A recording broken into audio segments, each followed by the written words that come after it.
Recording by Stephan.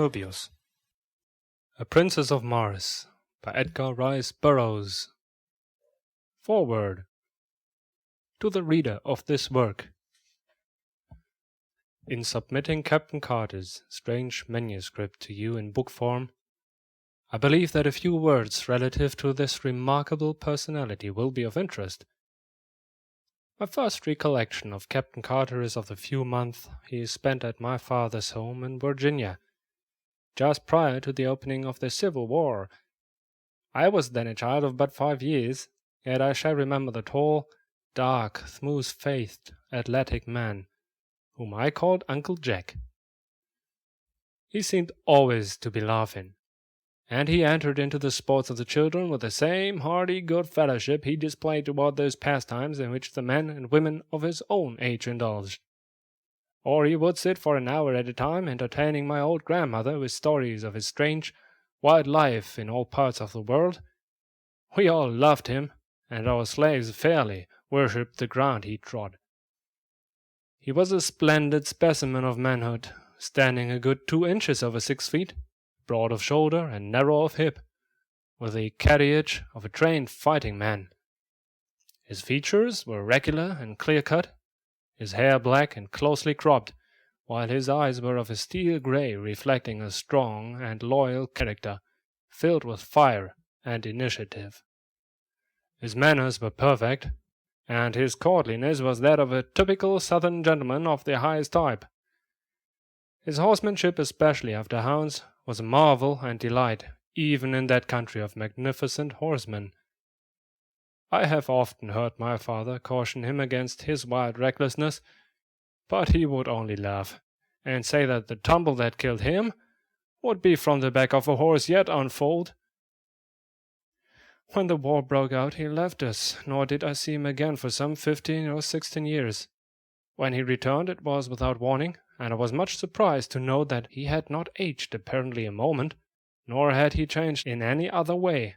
He was, when the others were with him, the same genial, happy fellow we had known of old, but when he thought himself alone, I have seen him sit for hours gazing off into space, his face set in a look of wistful longing and hopeless misery, and at night he would sit thus, looking up into the heavens, at what I did not know until I read his manuscript years afterward.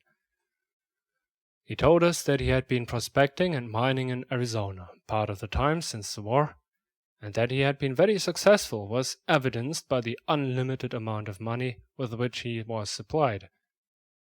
As to the details of his life during these years, he was very reticent. In fact, he would not talk of them at all.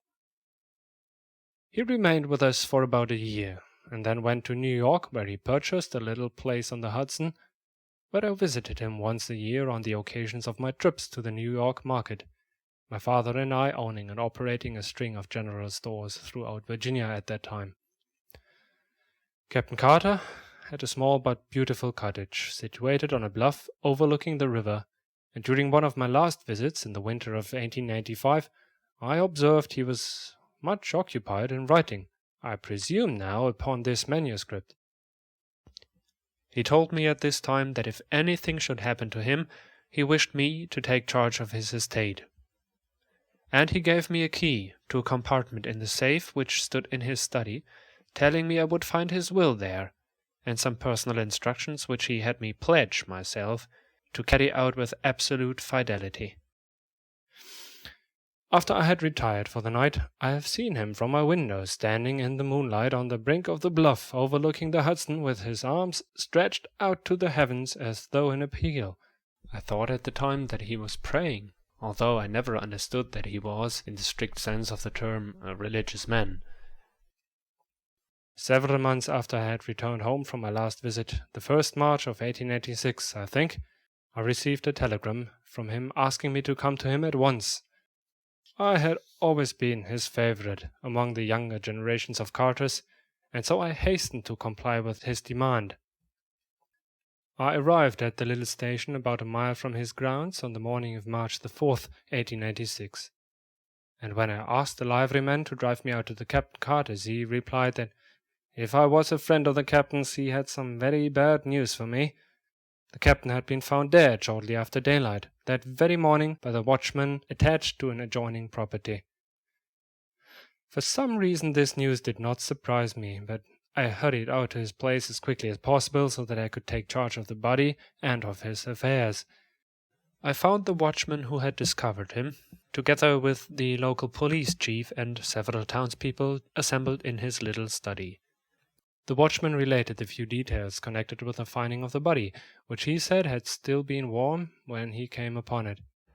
It lay, he said, stretched full length in the snow, with the arms outstretched above the head, toward the edge of the bluff, and when he showed me the spot it flashed upon me that it was the identical one where I had seen him on those other nights, with his arms raised in supplication to the skies. There were no marks of violence on the body, and with the aid of a local physician the coroner's jury quickly reached a decision of death from heart failure. Left alone in the study, I opened the safe and withdrew the contents of the drawer in which he had told me I would find my instructions.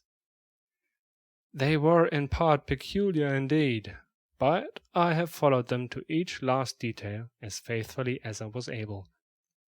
He directed that I remove his body to Virginia without embalming, and that he be laid in an open coffin within a tomb which he previously had constructed, and which, as I later learned, was well ventilated.